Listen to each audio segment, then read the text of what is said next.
दोस्तों ceiling fan को 50 वाट में कैसे रिवाइंड किया जाता है, इसकी एक मेरे पास एक बहुत ही बेस्ट डाटा है जो इस वीडियो में आपको बताई जाएगी। इससे आप सीलिंग फैन को 50 वाट में रिवाइंड कर सकते हैं। तो वो कौन सी डाटा है, बने रहिए वीडियो में लास्ट तक और जानने की वो 50 वाट में रिवाइंड करने की सबसे बेस्ट डाटा कौन सी है। तो देखिए ये मेरे पास एक सीलिंग फैन का स्टेटर है जो कि 28 स्लॉट में है, यानी 14 ही स्लॉट इसमें नीचे हैं और 14 ही स्लॉट इसमें ऊपर हैं। तो टोटल इसमें 28 स्लॉट है और ये 14 जमा 14 प्रेस का सीलिंग फैन है। तो देखिए सबसे पहले इसकी स्टैंपिंग की मोटाई भी नाप लेते हैं। तो देखिए यहाँ पर ये 12 mm इसका साइज़ है, यानी इसकी जो कोर की मोटाई है वो 12 mm है। और इसमें यहाँ पर देखिए स्केल से भी आप देख सकते हैं, तो यहाँ पर इसका जो साइज़ निकल कर आया है वो 12 mm निकल कर आया है। तो यहाँ इसमें नीचे 14 कॉइल स्टार्टिंग में डाली जाएंगी और 14 ही कॉइल इसकी ऊपर रनिंग में डाली जाएंगी। तो चलिए सबसे पहले यहाँ पर देखिए मैंने इसमें पेपर लगाया हुआ है, यानी 14 स्लॉट जो नीचे की है स्टार्टिंग बाइंडिंग के लिए, उसमें मैंने पेपर को लगा लिया है। अब इसको हम मशीन पर लेकर चलेंगे और इसको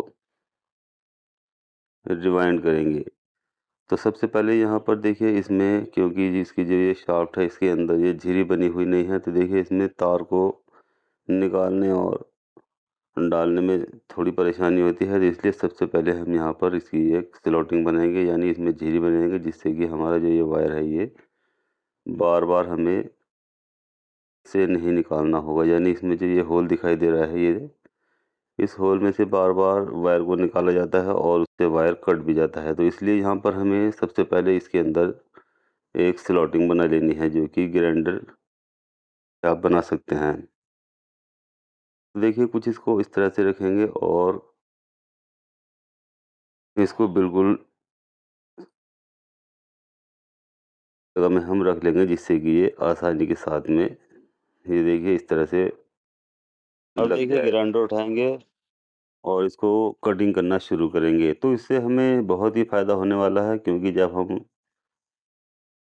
इस स्ट्रेटर को बॉडी के अंदर डालते हैं तो वहाँ पर हमें वायर को बार बार ऊपर नीचे किया जाता है। कभी हम वायर को ऊपर करते हैं और कभी नीचे वाले होल में निकालते हैं, जिससे कि वायर बार बार इसी तरह से छेद में निकालते निकालते वो वायर कट जाता है।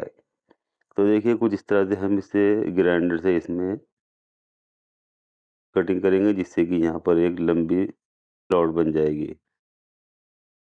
और यहाँ से जब हम इसका वायर बाहर निकालेंगे तो ये बहुत ही आसानी के साथ में आप इसको निकाल भी सकते हैं और ऊपर की ओर भी कर सकते हैं।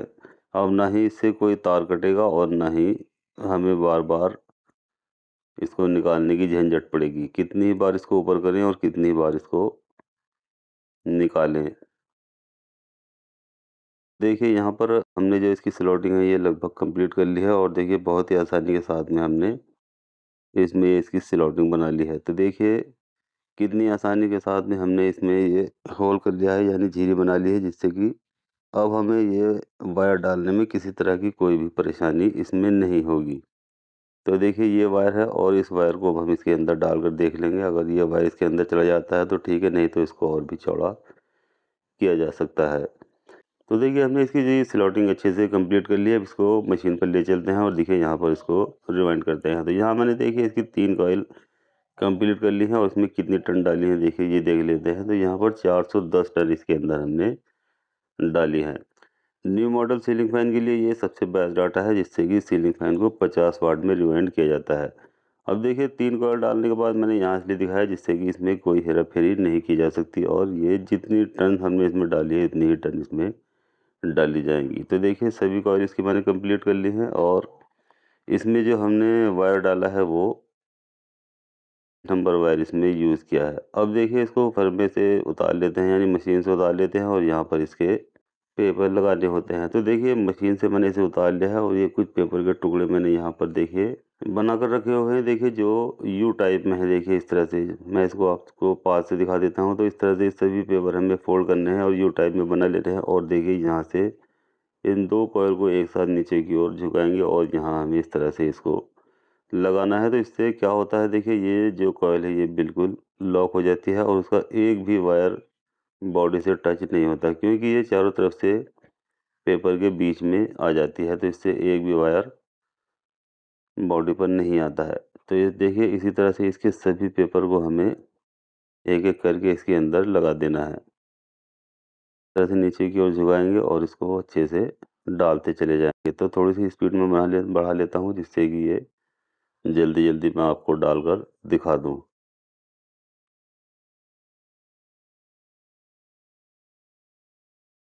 तो देखिए इस तरह से हमने सभी पेपर यहाँ पर इसके बना लिए हैं और डाल लिए हैं। अब ये लास्ट वाला पेपर एक बच गया है, इसको मैं किस तरह से देखिए फ़ोल्ड करता हूँ, ये आपको मैं दिखा देता हूँ। तो देखिए इस तरह से दोनों तरफ से इसको फ़ोल्ड किया जाता है और यू टाइप में इसको बना लेना होता है और कॉइल को नीचे की ओर झुकाकर हमें इस पेपर को वहाँ तक डालना होता है जहाँ तक वो नीचे वाला पेपर हमने इसमें लगाया हुआ है। तो इससे बिल्कुल कॉइल लॉक हो जाती है और एक भी वायर बॉडी पर नहीं रहता। अगर एक भी वायर बॉडी पर रह जाता है तो इससे मोटर अर्थिंग हो जाती है और जब भी हम इसको चेक करते हैं तो वहाँ पर बॉडी पर ये अर्थ दिखाता है, यानी करंट दिखाता है।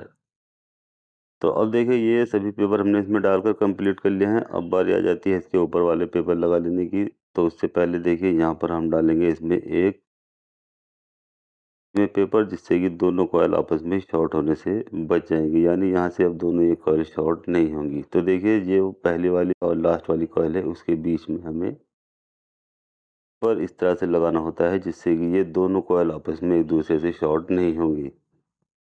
तो ये देखिए अक्सर क्या होता है, कभी-कभी हम इसमें पेपर नहीं लगाते हैं, तो जब इसको थोड़ी देर फैन को चलाते हैं तो उसमें ये दोनों कॉइल शॉर्ट हो जाती हैं और उससे जब हम इसको चेक करते हैं तो सीरीज में बल्ब बहुत ज़्यादा तेज़ ग्लो होता है, यानी तेज़ जलता हुआ दिखाई देता है। इससे ये मैग्नेट बनाती हैं।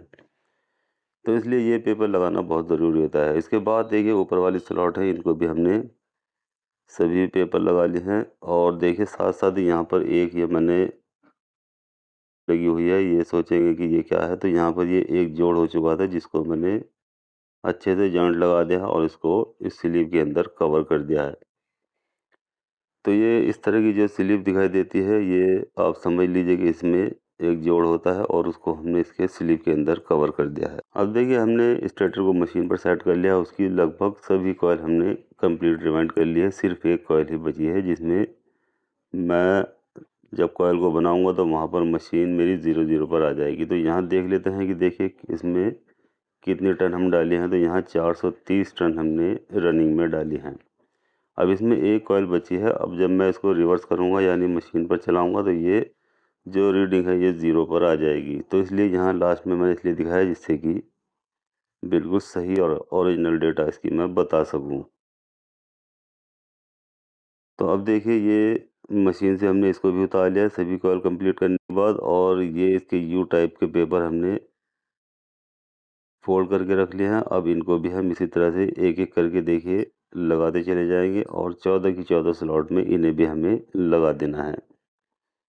तो देखिए इस तरह से कॉइल को नीचे की ओर लगाते जाएँगे और इन पेपर को हम वहाँ तक लगाते जाएँगे जहाँ पर नीचे वाला पेपर हमने इसमें पहले लगाया था। तो इससे ये कॉइल चारों तरफ से पेपर के बीच में आ जाती है और बिल्कुल भी एक भी वायर बॉडी पर नहीं रहता है। तो देखिए सभी पेपर मैंने यहाँ पर लगाकर कंप्लीट कर दिए हैं। अब इसमें यहाँ पर भी देखिए एक जोड़ आ गया है, जैसे नीचे वाले सर्किट में एक जोड़ आया था, ठीक इसी तरह से यहाँ पर भी एक जोड़ आ गया है। तो इसको भी इसी तरह से स्लीव के साथ कवर कर देते हैं। अब देखिए यहाँ पर हमें इसके बीच में भी एक पेपर लगाना है, जिस तरह से हमने नीचे वाले स्टार्टिंग वाइंडिंग में एक पेपर लगाया था, पहली और लास्ट वाली कॉइल के बीच में ठीक इसी तरह से हमें ऊपर वाले रनिंग वाइंडिंग में भी एक पेपर लगा देना है, जिससे कि ये दोनों कॉइल आपस में शॉर्ट नहीं होंगी। यहाँ पर भी हमने इसमें पेपर लगा लिया है और नीचे वाले वाइंडिंग में भी पेपर लगा लिया है। तो ये पेपर लगाना एक तरह से ज़रूरी है, यहाँ इसको लगाना ही लगाना है। अब देखिए इसको हम चेक कर लेंगे, मल्टीमीटर से भी आप इसको चेक कर सकते हैं और चाहे तो में भी इसको चेक कर सकते हैं कि इसमें अच्छे से सीरीज़ बन रही है या नहीं। तो देखिए सबसे पहले नीचे वाली वाइंडिंग को हम चेक करेंगे, स्टार्टिंग वाइंडिंग को। तो देखिए यहाँ पर ये मीटर में रीडिंग शो हो रही है, यानी इसमें कंटिन्यूटी आ रही है और ये किसी तरह का बॉडी पर भी अर्थ नहीं है। अब इसी तरह से इसको देख लेते हैं कि आपस में शॉर्ट तो नहीं है दोनों का, तो ये शॉर्ट भी नहीं है। और अब इसके बाद रनिंग वाली वाइंडिंग को चेक करेंगे तो यहाँ पर भी ये रीडिंग बता रहा है और यहाँ ये भी बॉडी पर अर्थ नहीं है। अब हमने इसको अच्छे से चेक कर लिया है, इसके बाद इसके जो कनेक्शन है देखिए इस तरह से 4 वायर लेंगे, 2 रेड कलर की और 2 येलो कलर की। आपके पास तरह की कलर की वायर हो सकती हैं, ये ज़रूरी नहीं कि रेड और येलो ही हो। जिस तरह की आपके पास वायर हो उसी को 2 अलग-अलग कलर की वायर लेंगे और इसमें इस शाफ्ट में देखिए ऊपर की ओर से हमें जो नीचे वाला होल है यहाँ पर इस वायर को पहुँचाना है। देखिए इस तरह से हम इसको यहाँ पर डालेंगे और इसके बाद इसको यहाँ से देखिए इस तरह से पकड़ने के बाद इसको खींच लेंगे तो ये चारों वायर इसी होल के ज़रिए निकल कर आ जाते हैं, इस तरह से। अब जितना वायर हमें निकालना है कनेक्शन करने के लिए उतना आप निकाल सकते हैं और यहाँ पे उसके बाद इसको स्लीव को नाप लेते हैं कितनी स्लीव इसमें लगनी है और उसके बाद हमें यहाँ पर इसके अंदर वायर के अंदर इसको चढ़ा लेना है और इसके बाद जो ये के ऊपर हमें इस तरह से जॉइंट कर देना है। तो ये देखिए इस तरह से हम इसको अच्छे से जॉइंट करेंगे और जब ये वायर हमारा हो जाएगा इस पर जॉइंट करने के बाद तो हम इसका जो ये स्लीव है इसको अच्छे से जॉइंट पर कवर कर देंगे देखिए इस तरह से। और उसके बाद इस वायर को ऊपर की ओर खींच लेना है। देखिए एक वायर हमने कंप्लीट कर लिया है, ठीक इसी तरह से दूसरा वाला वायर के लिए भी हम स्लीव को नापेंगे और कहाँ तक ये स्लीव आ रही है उसको कटिंग कर लेंगे और अब इसी येलो कलर के वायर में हमें स्लीव को चढ़ा लेना है और इसको भी इसी तरह से इसके ऊपर जो ये लूप है इसको अच्छे से जॉइंट कर देना है। तो चलिए इसको अच्छे से पहले छील लेते हैं और उसके बाद ये अंदर वाली जो एक लूप बची हुई है उसको भी हमें यहाँ पर इसी तरह से अच्छे से इस पर जॉइंट कर देना है। यहाँ पर आप चाहें तो उसको आयरन से भी सोल्डरिंग कर सकते हैं और इसको और मजबूत बना सकते हैं। तो देखिए दूसरा वाला वायर भी हमने इस पर अच्छे से कवर कर लिया है और उसको चढ़ा दिया है और इसके बाद अब रेड वाला वायर लेंगे जो कि हमने बाहर वाला जो सर्किट है यानी रनिंग वाला उसको हम यहाँ पर लगाएंगे। यानी येलो वाले वायर हमने स्टार्टिंग में यूज़ किए हैं और रेड वाला वायर जो है ये हम रनिंग में यूज़ करने वाले हैं। तो अब देखिए जो बाहर की 2 लूपें हैं इनको भी हमें एक-एक करके लगा देना है। तो देखिए एक वायर को लेंगे और यहाँ एक लूप इसके ऊपर हम जॉइंट कर देंगे। कोई सी भी लूप आप जॉइंट कर सकते हैं और उसके बाद इसकी जो स्लीव है इसको जॉइंट के ऊपर कवर कर देंगे। अब इसकी सिर्फ़ एक वायर बचा है और एक ही लूप बची है तो देखिए इस वाली लूप को भी हम इसी के ऊपर जॉइंट कर देंगे एक वायर के जो बचा हुआ है और इसको भी अच्छे से इसके ऊपर टाइट कर देंगे और उसके बाद जब इस ये टाइट हो जाएगी यानी सारा लूप ख़त्म हो जाएगी तो इसको हम स्लीव के ऊपर इस तरह से ऊपर से स्लीव चढ़ा देंगे। अब इसके देखिए सभी वायर के कनेक्शन कंप्लीट हो चुके हैं और अब इसको हमें यहाँ पर सिलाई कर लेनी है। तो देखिए क्योंकि इसमें सिर्फ़ एक ही होल है तो इसके जो ये वायर हैं इसको हम ऊपर से ही डबल धागे से सिलाई कर देंगे। अगर इसमें 2 होल होते स्टेटर में तो उसको हम धागे को नीचे की ओर ले जाते और वहाँ पर टाइट करते, लेकिन यहाँ सिंगल होल होने की वजह से हम धागे को ऊपर ही सिलाई कर देंगे और इसमें डबल गांठ लगा देंगे देखिए इस तरह से। अब देखिए ये चारों लूपें इसकी जो लीड हैं ये सिलाई होकर कंप्लीट हो चुकी हैं तो इस तरह से हम इसको कंप्लीट कर लेते हैं और उसके बाद इसको बॉडी में फिट कर लेंगे और इसको चलाकर देख लेंगे। अब बॉडी में इसको किस तरह से फिट किया जाता है इस पर मैंने बहुत सी वीडियो अपलोड की हुई हैं, आप चाहे तो वहाँ से बॉडी को किस तरह से इसको फिट किया जाता है और चलाकर देखा जाता है इसको इसकी वीडियो आप देख सकते हैं। तो इस तरह से देखिए दोस्तों हमने 50 वाट में एक सीलिंग फ़ैन को कंप्लीट रिवाइंड कर लिया है।